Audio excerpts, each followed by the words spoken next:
What's up, everybody? It's Hazeblade with the answer to the question everybody is asking in Elden Ring. Can you beat the game maidenless? And the answer is yes. Sort of. Now, before we embark on our grand adventure, it is with great pleasure that I introduce the first ever sponsor of my YouTube videos. Today's video is sponsored by OperaGX, a special version of the Opera browser built specifically for gamers. When I make gaming content, I need all the performance I can get, and browsers are notorious for stealing resources. But with OperaGX and configuring the OperaGX control panel, you can see which tabs are using the most resources and set limits on how much bandwidth, CPU, and RAM OperaGX can use. This ensures your browser will only use the amount of system resources and bandwidth that you tell it to use, so unlike Firefox and Chrome, you can play your favorite games without worrying that your browser is degrading your performance. And if you're looking to stay connected, OperaGX enables you to access your social media accounts where you can chat, browse, and receive notifications across all of your platforms easily. It also lets you keep your favorite music streaming services in one place without having to open additional tabs or applications. And to top it all off, GX also has Twitch integration, so you can watch and follow your boy Hazeblade. OperaGX is also available on iOS and Android, and links with the desktop version. Scan the QR code or click the link in the description and download OperaGX on your PC and your smartphone today.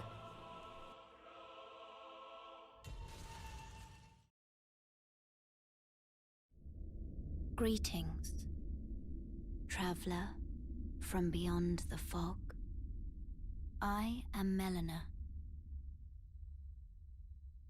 I offer you an accord. No. No, not gonna happen. We don't need no maidens. I got 99 problems and a maiden ain't one, right? So we've just told Melina to piss off. What do we do now? Well, in order to complete the game maidenless, we're going to have to prepare our character accordingly, taking into account several roadblocks. Our first and most inconvenient obstacle is our lack of a trusty steed, which will increase travel times by around 70%, since we'll have to travel on foot to reach the lost graces we'll need for fast travel later. Secondly, we're not going to be able to level up our character, as Melina is the vessel by which we turn runes into strength. Therefore, we're going to need to find weapons and items that buff our character so we can optimize our damage for the boss fights ahead.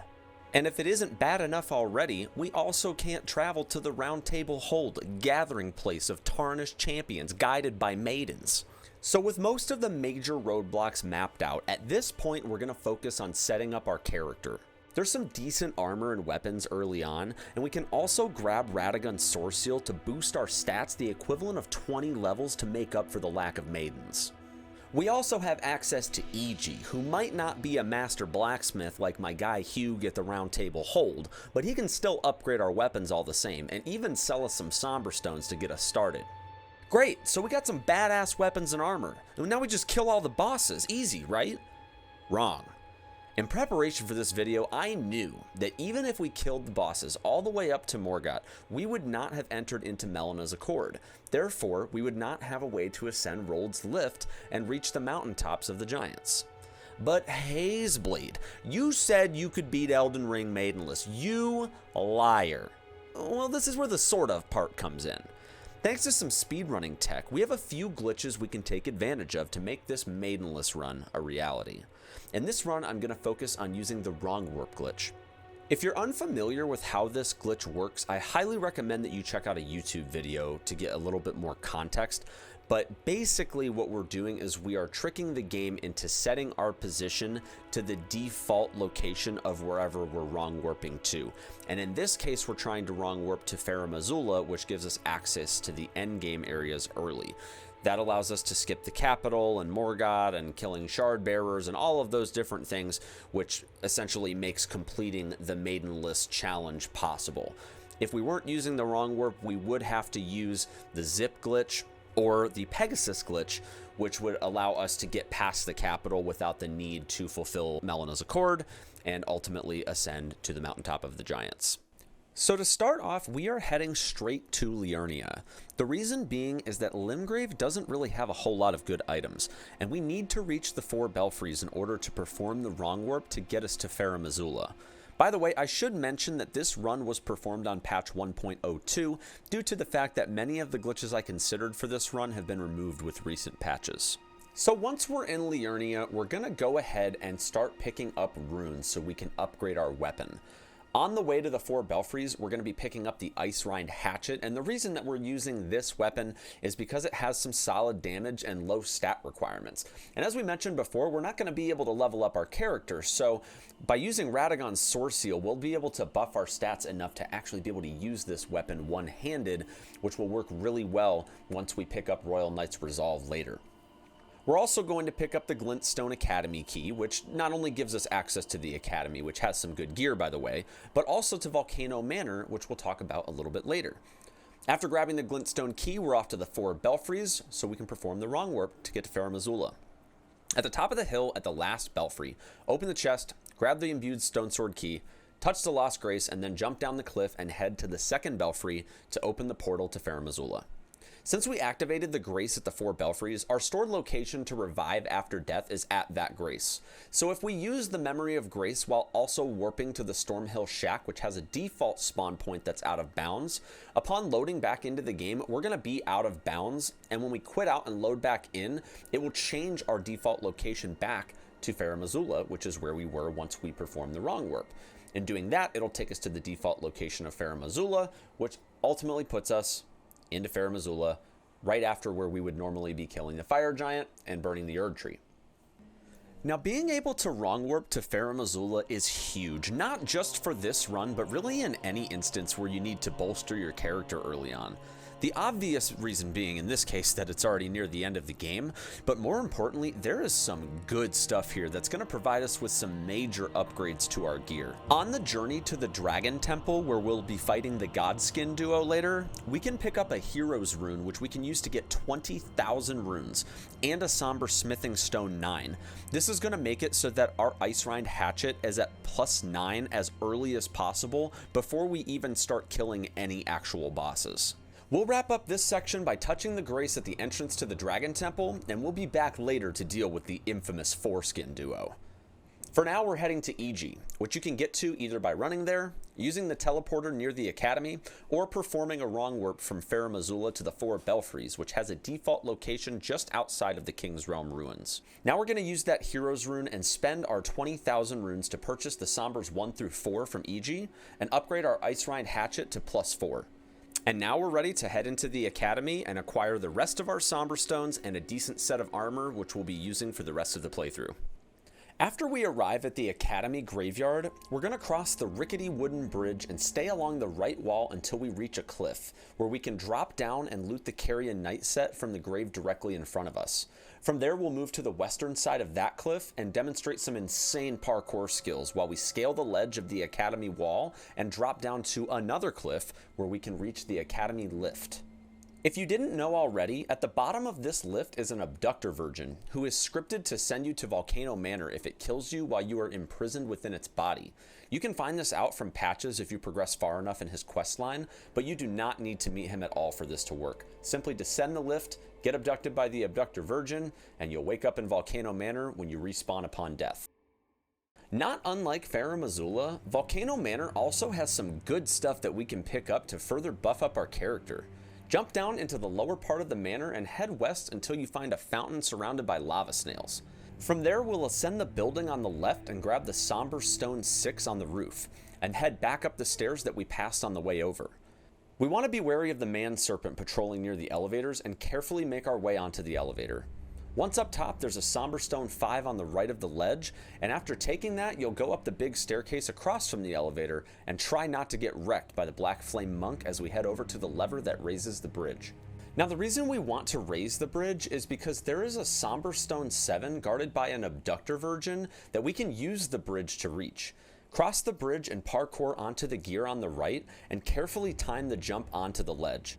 From there, you can yoink that Somber Stone 7 and head into the building where we'll be picking up Royal Knight's Resolve. RKR is a way we can further increase the damage of Hoarfrost's Stomp on the Ice Rind Hatchet, and unfortunately was considered a bug and patched out with patch 1.03. But since we're on an older patch, we can pick that up, then continue to the main foyer and rest at the Grace so we can come back later.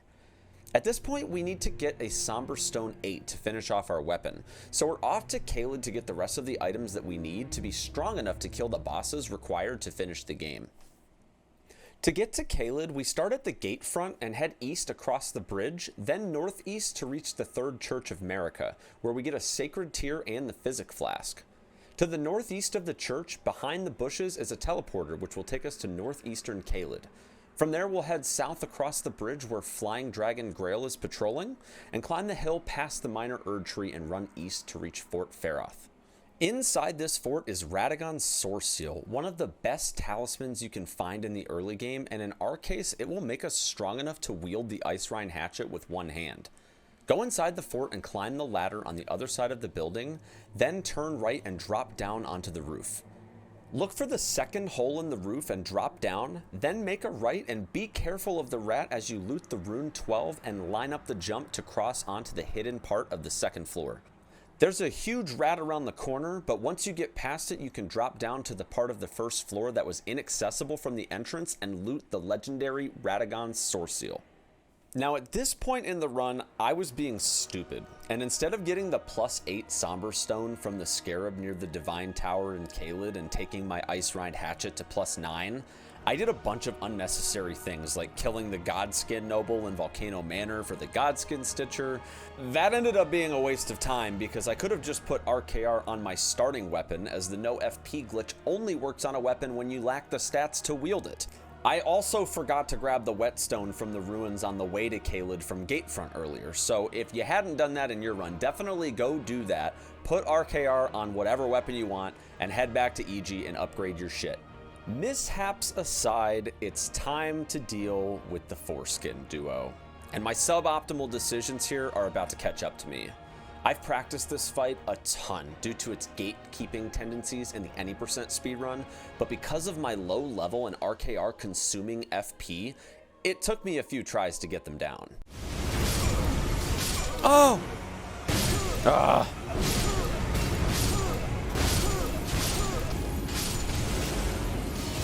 Yes, we got him. Let's go. Nice stack. Okay, maybe more than a few tries.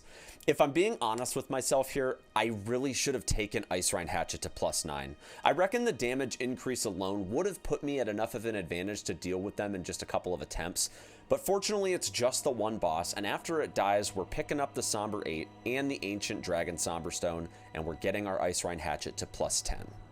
Now that we're doing a lot more damage, I'm feeling confident, and it definitely shows. It only took me 4 attempts to beat Malekith, even with my pathetic stats. The biggest issue affecting my ability to kill bosses at this point is that darn FP bar, but since I can't level my character, my only options would be either to get some extra talisman pouches and try to mitigate FP consumption, or just power through and hope for the best. At this point, I'm thinking that since we're at Malekith and there's only 3 more fights after that, 4 I guess if you count Elden Beast separate from Radagon, I'm gonna try and see if I can push through with what I've got. Worst case scenario is we go back to Stormhill Shack and defeat Margit for a talisman pouch, then start Ranni's quest so we can buy the FP talisman from EG, who at this point is goated, by the way, because this run would be insanely hard if not only we didn't have access to the Round Table Hold, but we also just had no access to a blacksmith at all. Anyway, considering I didn't struggle with Malekith too hard, we pushed through to the Ashen Capital to confront Gideon Ofnir the All-Knowing, who apparently doesn't know that we skipped like 80% of the game, and that in fact a Tarnished can become a lord, even if they're maidenless. I probably shouldn't talk too much shit though, because Gideon Ofnir the All-Knowing certainly gave me a run for my money on my path to becoming Elden Lord. Oh!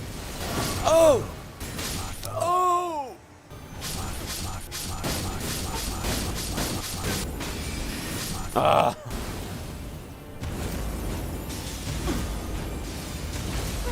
Get him. Nice. Seriously, this guy is such a piece of shit. I hardly ever fight Gideon because in the speed run we have a parkour strat that allows us to skip him, but since this run was on the shorter side, I decided that I would include him in the run. But god damn, I honestly didn't expect that he would give me this much trouble considering his low health pool and the fact that he only gains more abilities the more bosses you kill in your playthrough. At this point, I'm thinking, whatever, with that asshole out of the way, it's time for Godfrey, we're almost done. But little did I know that Godfrey was about to make Gideon look like a dog-gam pushover. Godfrey is one of my favorite bosses in the game, so despite the mockery he made of my maidenless run, I actually had quite a bit of patience and tried my best to enjoy my attempts.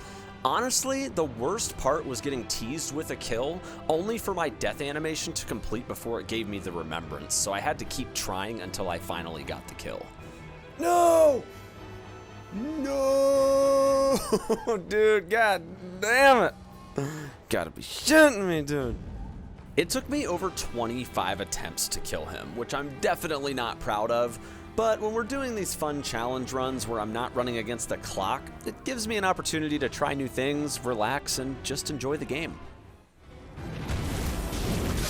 Got him, bitch! Let's go. Let's go, dude!